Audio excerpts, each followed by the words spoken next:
พิธีเวียนเทียนในงานบุญนมัสการพระสารีวัดผู้จำปาสักประจำปี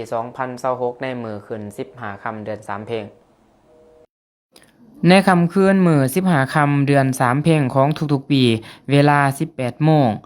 ซึ่งในปี 2026 นี้ตรงกับวันที่ 2 กุมภาพันธ์อยู่ที่งานบุญนมัสการพระสารีวัดผู้จำปาสักที่ได้จัดงานบุญประจำปี 2026 พร้อมทั้งเฉลิมฉลองวัดผู้เข้าเป็นมรดกโลกครบรอบ25 ปีโดยเป็นการสืบสานตามหีดของประเพณีและวัฒนธรรมอันดีงามตามท้องถิ่นในการจัดงานบุญนมัสการพระสารีวัดผู้จำปาสัก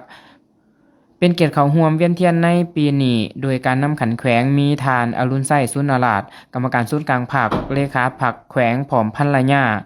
มีทานวิเลศักดิ์สุนทรกรรมการพรรคแขวงเลขาพรรคเมืองจำปาสักพร้อมด้วยพันลายาและมีบรรดาการนำขันแขวงขันเมืองพร้อมด้วยประชาชนทุกสารทิศเข้าร่วมมีพระอาจารย์ใหญ่มหาสุวรรณจันทราชประธานองค์การพุทธศาสนาสัมพันธ์ลาวแขวงพร้อมด้วยพระสงฆ์ทุกอาสทุกองค์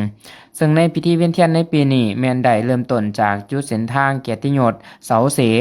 ย่างขึ้นสู่โฮงเศร้าจุดว่างเทียนใส่พระสารีวัดผู้ที่เป็นมรดกโลกวัดผู้จำปาสักบรรยากาศเต็มไปด้วยความหมายความสำคัญทางพุทธศาสนาซึ่งพิธีเวียนเทียนเป็นการกราบไหว้สักการะบูชาสิ่งศักดิ์สิทธิ์ที่คุ้มครองปกปักรักษาบริเวณสถานที่พระสารีในคืนเดือนเพ็ญ